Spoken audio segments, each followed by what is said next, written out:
Hello students, आज हम एक रे ऑप्टिक्स का एक क्वेश्चन डिस्कस करने वाले हैं। हमारे पास क्वेश्चन ये है कि हमारे पास में दो मिरर हैं। एक मिरर है M1 और सेकंड मिरर है हमारे पास M2 एंड एक हमारे पास में ऑब्जेक्ट है जो कि दोनों मिरर के बीच में रखा गया है।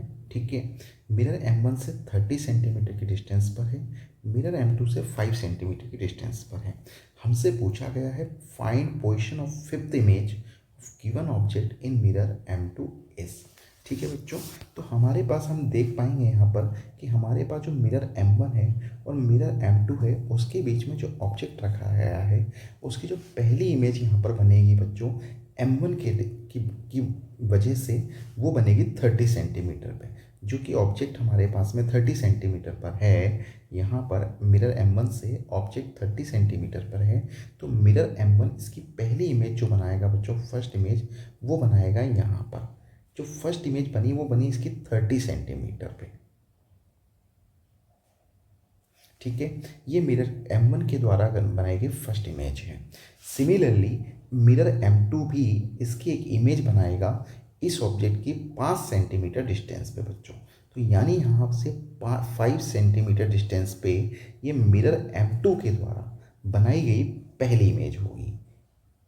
मिरर M2 के द्वारा बनाई गई, मिरर M1 के द्वारा बनाई गई। अब यहाँ पर देखिए कि जो ये मिरर M1 के द्वारा बनाई गई पहली इमेज है 30 सेंटीमीटर पे, ये मिरर M2 के लिए एज एन ऑब्जेक्ट की तरह बिहेव करेगी और मिरर M2 फिर इसकी इमेज बनाएगा। सिमिलरली मिरर M1 जो है, मिरर M2 ने जो इमेज बनाई थी 5 सेंटीमीटर डिस्टेंस पे, वो मिरर M1 के लिए ऑब्जेक्ट की तरह बिहेव करेगी और मिरर M1 फिर इसकी इमेज बनाएगा। तो यहाँ पर हमारे पास में एक ट्रिक हो सकती है जिसका कि हम यूज कर सकते हैं कि जैसे मान लीजिए मिरर M1 है और मिरर M2 है, इन्होंने पहली इमेज देखते हैं कहाँ पर बनाई। मिरर M1 के द्वारा जो पहली बनाई गई इमेज है वो 30 सेंटीमीटर पर है और मिरर M2 के द्वारा बनाई गई जो पहली इमेज है वो 5 सेंटीमीटर पर है। तो हम क्या करेंगे, इन दोनों के जो नंबर का सम है जो कि 35 है, ठीक है, उसको हम क्रॉस ऐड करते चलेंगे। जिसे आप देखिए यहाँ पर कि हमारे पास में मिरर M1 की पहली इमेज कितने पे थी, 30 पे। अब इस 30 के अंदर क्रॉस ऐड करिए कितना, +35।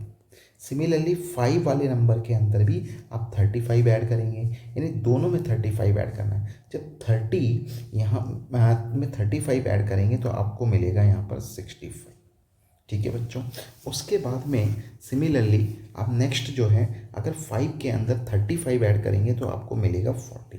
इसका मतलब ये हो गया कि जो मिरर M1 है उसके लिए पहली इमेज बन रही थी 30 पे, अब उसके लिए दूसरी इमेज बनेगी 40 पे। ऐसे ही मिरर M2 के लिए पहली इमेज बन रही थी 5 पे, दूसरी इमेज बनेगी 65 पे। उसके बाद में फिर से आप 35 ऐड करिए। 35 अगर ऐड करेंगे तो आप पाएंगे यहाँ से आप पहुँच जाते हैं 100 पर। ठीक है, 40 में जब आप 35 ऐड करेंगे बच्चों तो आप पहुँच जाएंगे 75 पर। फिर इसको और कंटिन्यू करिए, 75 में जब 35 ऐड करेंगे बच्चों तो आप पहुँच जाएंगे यहाँ पर 110 पर।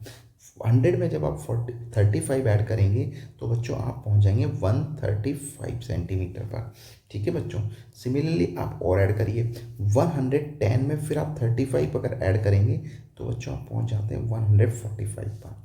135 में जब आप ऐड करेंगे 35 तो आप पहुंच जाते हैं बच्चों 170 में।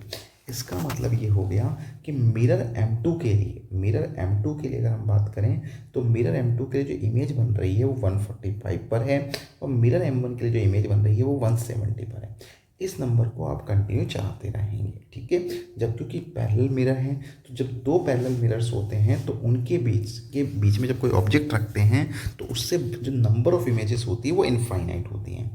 तो ये कंटिन्यू प्रोसेस चलता रहेगा। तो इससे आपको पता लग जाता है, क्वेश्चन में पूछा गया है कि position of fifth image of given object in mirror M2। तो यहाँ पर देखिए ये वाली इमेज जो होगी फर्स्ट कहलाएगी, ये वाली इमेज सेकंड, ये थर्ड, ये वाली फोर्थ, ये वाली फिफ्थ।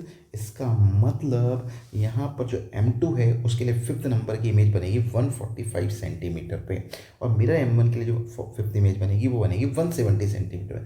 तो हमारा राइट आंसर देखिए 65 नहीं होगा। ठीक है, M2 से हमारा 145 राइट आंसर होगा। तो राइट आंसर है इसका ऑप्शन 2। Thank you.